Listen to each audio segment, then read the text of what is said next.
Hey guys, welcome back to today's video. Today is Friday, October 30th, 2020, and today we're going to be talking about the Electoral College practically in its entirety. So the Electoral College has been a system in place for centuries, and there've always been this discussion of whether or not the Electoral College is fair.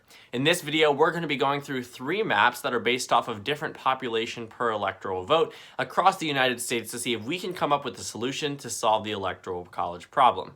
Now, in 4 out of the 5 most recent presidential elections, the Democratic Party has won the popular vote, despite only winning 2 out of the 5 most recent presidential elections.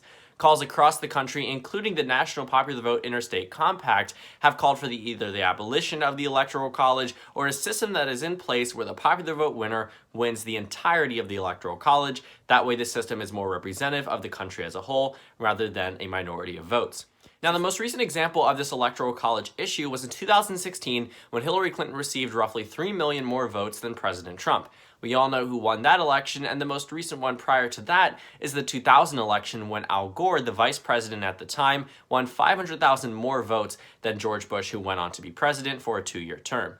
The only other time that really happened, I guess you could say, recently is 1888, which obviously is stretching it when we talk about recent elections. So as you can see, there are some prime examples of an election year where the results don't exactly match the popular vote winner. This is part of the reason why some people believe that the Electoral College is fundamentally flawed. For a system that represents the majority of Americans, it should not be voting against the majority of Americans, especially by the percentages that were outlined in 2016.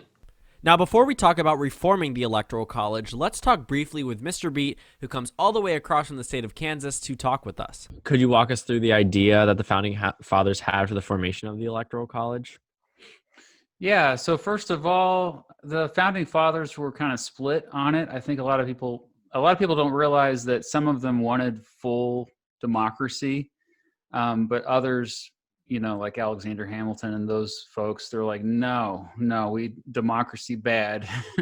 And so it was kind of a compromise to have like this safeguard. And another big part of it was a lot of the founders, of course, were slave owners, and they were worried about the fact that their slaves couldn't vote or they couldn't get representation as well. So we had the 3/5 compromise. The Electoral College was just another compromise to kind of sadly preserve the institution of slavery. And so I think it's important to just, also remember that democracy wasn't really something that most Americans at the time were used to. Maybe they wanted it. There's some evidence that like average Americans wanted it, but you still, for the most part, had to be pretty powerful to be able to vote in colonial America. You had to be a property owner, of course, no women and we're talking a very small group of people who could actually vote. And so, yeah, the Electoral College was still, I think, something that expanded democracy, but it was never meant to, according to the founders, are like, yeah, this is meant to limit democracy. So as we've heard from Mr. Beat, who tells us that the Electoral College wasn't exactly made as a perfect representation of democracy, we discussed possible ways that the Electoral College could be reformed and pushes that we've been seeing nationwide and statewide. So I guess we've seen recent calls for the abolition of the Electoral College in favor of a popular vote system. We've seen ideas pop up such as the National Popular Vote Interstate Compact, which essentially would just allow states, once they reach 270 electoral votes, to vote with the popular vote winner. That way they're not voting against the majority of Americans. Have you seen any major pushes for this type of movement or any other in replacement of the Electoral College? Yeah, the National Popular Vote Interstate Compact, I think that is definitely something that I think will still have momentum going into the next 2 election cycles. I think that's still the way that I think Democrats are going to go. As far as like, let's just say that the Democrats do take over Congress. I could also see this push from the more kind of, I guess, outside the box thinking wing of the Democratic Party to it's like, hey, maybe we should try to push for an amendment to the Constitution and see if we can go that route.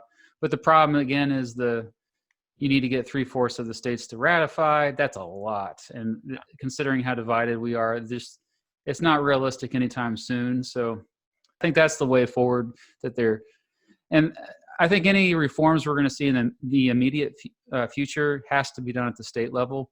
So we're seeing what Maine's doing with ranked choice voting. And then Maine also was ahead of the curve along with Nebraska to divide up their electoral votes, which might be something else that states do as well. So now that we've discussed a little bit of background on the Electoral College and its fixes, let's jump into 3 new electoral maps that are based off of different populations. So we're going to be using a Republican map and a Democratic map, 2016 and 2012 respectively. In 2016, Donald Trump won 306 electoral votes to Hillary Clinton's 232. He received roughly 57% of the Electoral College vote. In 2012, Barack Obama, this was the last time a Democrat won, coincidentally, Joe Biden was on the ballot there as well. Barack Obama won 332 electoral votes to Mitt Romney's 206, or 62% of the Electoral College. We are going to be using these reference numbers across all 3 of our maps just to see if anything fundamentally changes. Now we're going to move on to what I like to call the Wyoming map. It's a map based off of the Electoral College today and the population of each individual state, and I divided it by 192,000. This is roughly the number of people per electoral vote in Wyoming. Now, this has been used in a number of Instagram and Facebook infographics comparing the Electoral College vote in California versus Wyoming. Wyoming has roughly 192,000 people per electoral vote versus California, which has a little bit over 700,000. At first glance, this seems unfair, so we're going to go ahead and take a look at the Wyoming map, which allocates the numerous electoral votes, which actually benefits, or should benefit, we will see by the end, should benefit states that are traditionally underrepresented. The map totaled up to 1,711 electoral votes, with 206 coming specifically from the state of California. While I thought this may end up fixing our electoral situation, Donald Trump received 976 electoral votes. Hillary Clinton received 735. Now, percentage-wise, Donald Trump received the similar amount. He received 57% of the Electoral College vote, very close to the 56% amount in 2016. Now, while there are some improvements in states that are traditionally underrepresented, for example, California, which goes from normally being 10% of the American electorate up to 12%, there are other states such as Mr. B's home state of Kansas, which suffer at its expense. On our normal electoral map, Kansas has only 6 electoral votes. However, on this new map, it jumps up to 15. But don't let the numbers fool you. It represents roughly 0.87% of the Electoral College vote on our new map compared to 1.1% on the old map. While this may seem marginal, it happens across numerous other states, and at the end of the day, it levels out the margins to be roughly the same as they were on our normal electoral map. Instead of using Wyoming as our only reference point, I moved on to the state of California. This is the largest state in the union population-wise, which has 55 electoral votes. It evens out to roughly 720,000 people per electoral vote, so I applied that to an electoral map. Each state had a minimum of 1 electoral vote, with California being the maximum at 55. Not many states changed too heavily, but we will see on your screen. Once the numbers were ran, Donald Trump received 57% of the electoral vote on our new California map. Nothing changes from our traditional electoral map itself. Let's try the 2012 map. Does anything change? No. Barack Obama receives 62% of the Electoral College vote on this map. Again, nothing really changes. So despite using the California and Wyoming maps, we haven't found a perfect solution to ending this problem. Californians will traditionally always be underrepresented, and Wyoming voters will traditionally be overrepresented. And regardless of which state you're looking at, that just doesn't fix it. I've decided to give the Electoral College one last hurrah to see if that we could change anything different about this new electoral map.